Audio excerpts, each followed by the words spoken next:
Welcome back, guys. So I want to talk briefly about a situation I went through today. And, you know, sometimes the smallest little situations can spark the biggest and deepest thoughts that will just haunt you for the rest of the day. So I went to the gym this morning, and you know, everything was going pretty normal. And I walked to the drinking fountain to get a drink, and I passed a woman. She was, my rough estimate, I would say she was about 32 years old. And she looked a little bit weathered, like maybe she had had a couple of kids, but she was still, you know, she still had some sexual marketplace value to her, okay? And when I walked past her, we had a brief eye contact. And the look on her face, you know, if I could translate the look on her face and reiterate it into words, the look was, "You disgust me." You know, it was an indicator of disinterest. Like, she had no reason to even look at me like that, okay? There was no reason for her to give me that look. It would have been better if she wouldn't have acknowledged my existence at all. And the reason why this sparked such a deep thought in my head, and the reason why I had to, you know, turn this camera on and share it with you guys,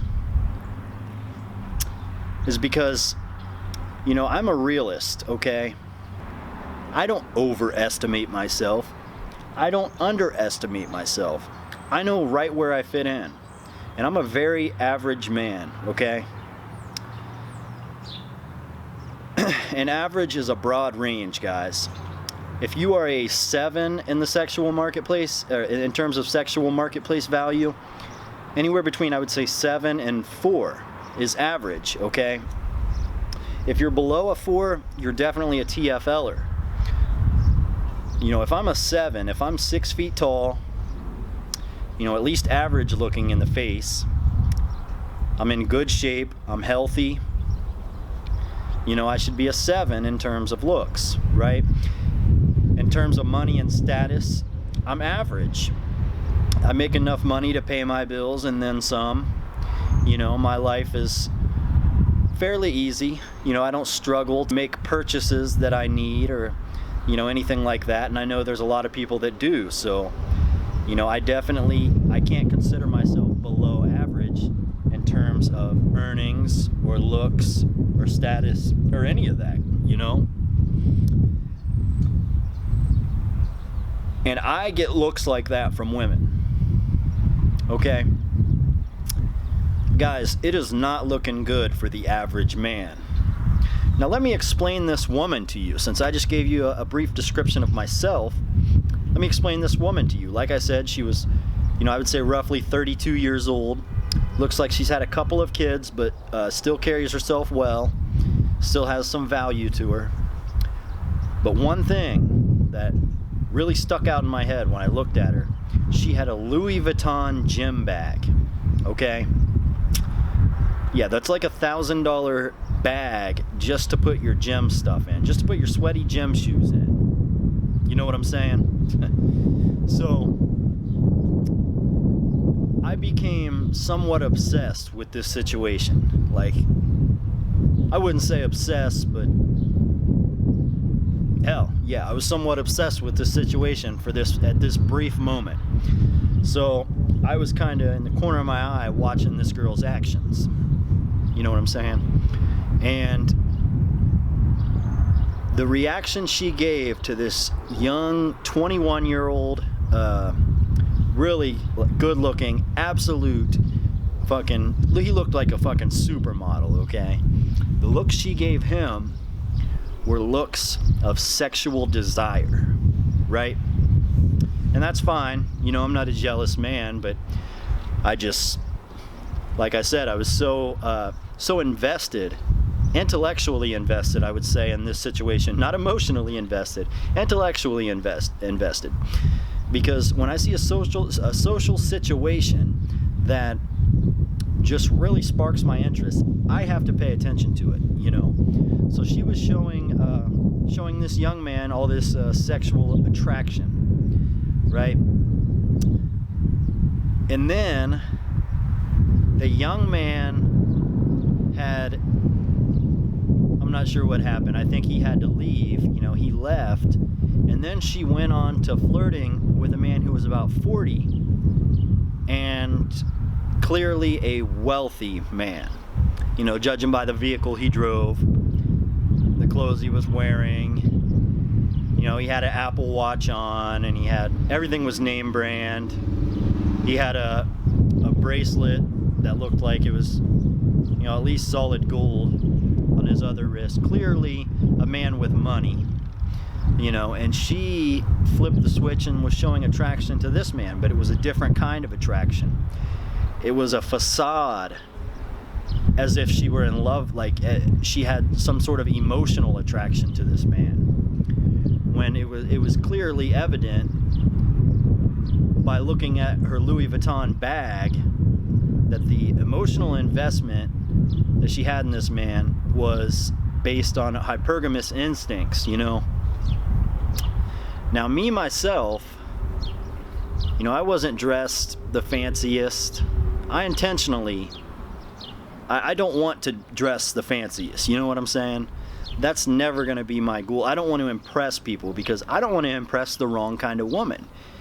And 99% of women are the wrong kind of woman.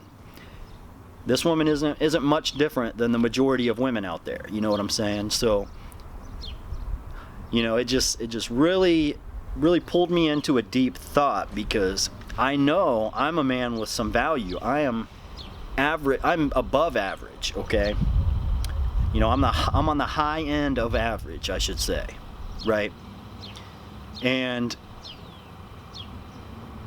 women who are, you know, on a scale of 1 to 10, if I'm a 7, she was maybe a 6.5, okay? She was probably a 7 before, you know, when she was in her 20s and before she had kids, she was probably a 7.5 or an 8. But she's fallen down to probably a 6.5, I would say, right now. And she feels in her mind, because of the way society is teaching these young ladies, she feels in her mind like she deserves either a young stud who's an 8 or a 9, or a rich man, right?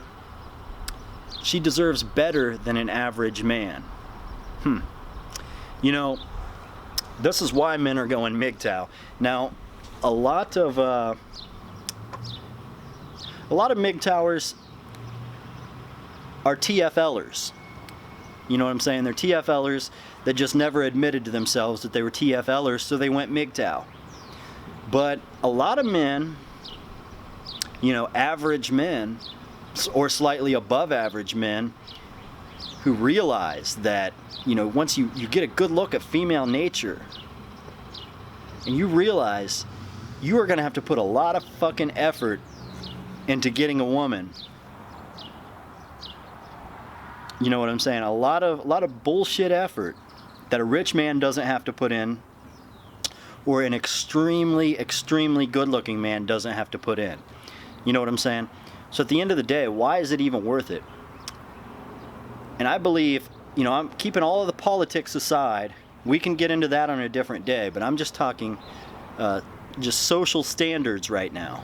You know what I'm saying? Personally, I think the reason why men are going MGTOW, because these women have the bar raised so fucking high. It's not fair. You know what I'm saying? It's not fair that an average man